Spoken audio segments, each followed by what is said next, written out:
So pain on the bottom of your foot. If you have pain on the bottom of your foot, and I'm not talking any part of the bottom of your foot, I am talking about the ball of your foot. Right here specifically, somewhere in this vicinity, probably under your second and your third, most likely. Most commonly as a result of your metatarsals being dropped down. And why does that happen? From wearing shoes that have a heel on them. Or maybe you stand on a ramp all day long. I don't know, that could be a real thing. The more likely case is that you wear shoes that have a little heel lift in them. From a running shoe to a high heel, it's all a heel lift, and it affects our bodies the same way, just to different degrees. So the people that complain of that usually feel like they have something in the bottom of their foot, like they have a pebble stuck in the bottom of their shoe.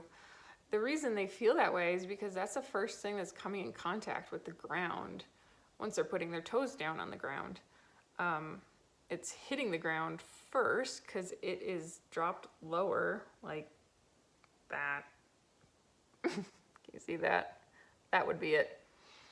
It's not flat anymore, so you're driving the base of your metatarsal, like the metatarsal head, into the ground constantly.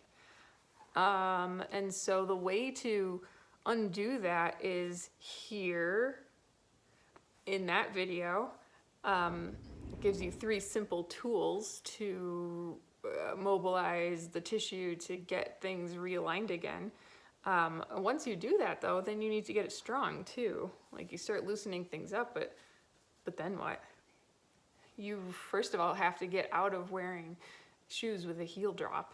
That's your biggest, number one, or stop standing on the ramp all day long, whichever it is. Standing barefoot on the ramp or wearing a shoe with a heel drop.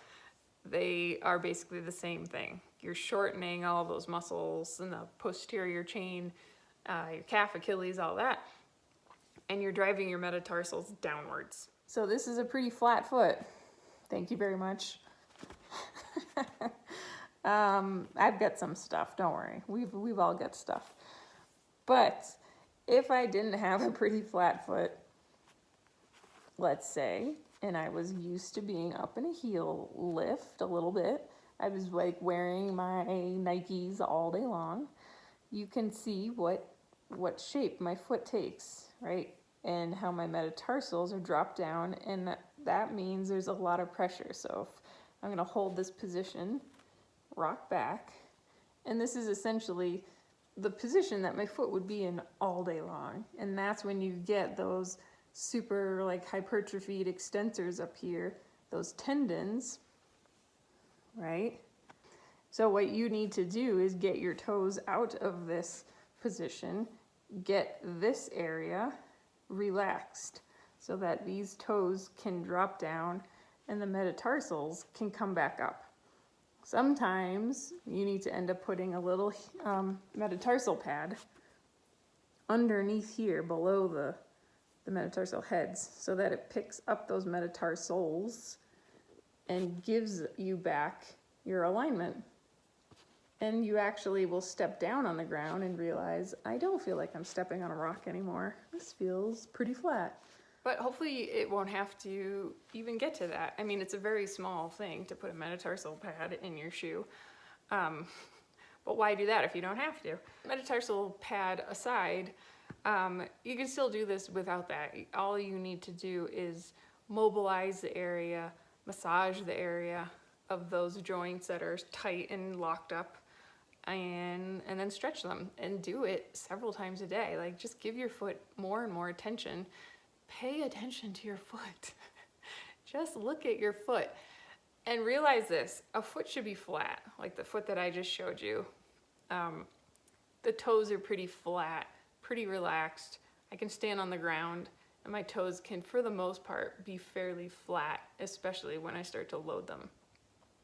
If your toes can't do that, if you feel like you have something on the bottom of your foot, if it feels like your foot's kind of uneven, or that you're just getting a lot more pressure on the bottom of your foot somewhere, then there's something going on and you need to address it.